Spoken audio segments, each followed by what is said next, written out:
The woman with the issue of blood, Mark 5:25-34.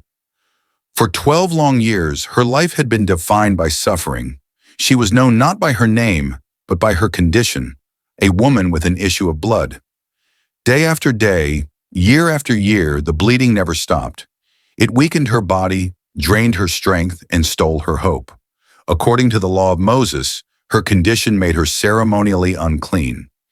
Anyone she touched became unclean as well, and anything she sat or lay upon was considered defiled.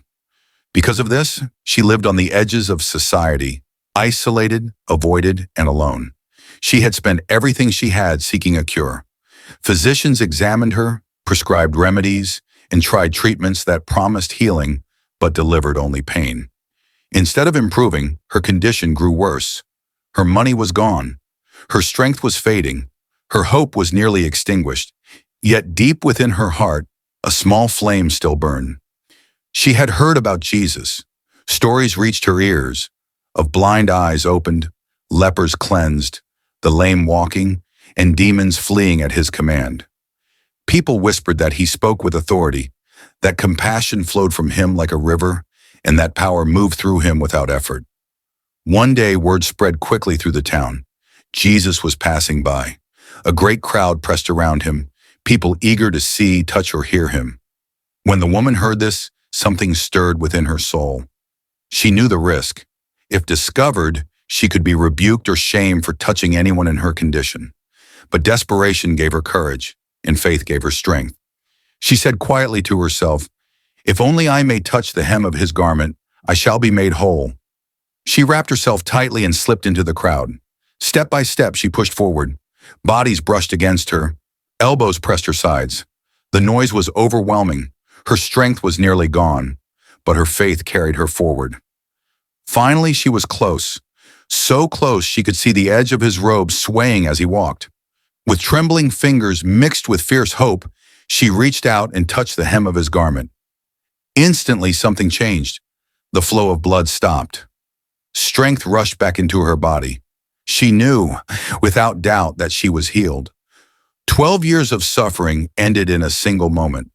At that same instant, Jesus stopped walking. He turned and asked, "Who touched me?" The disciples looked around in confusion.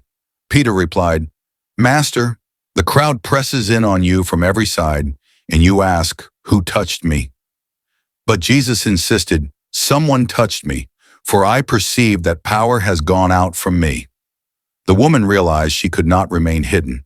Fear gripped her heart, not fear of punishment, but awe and trembling at what had just happened.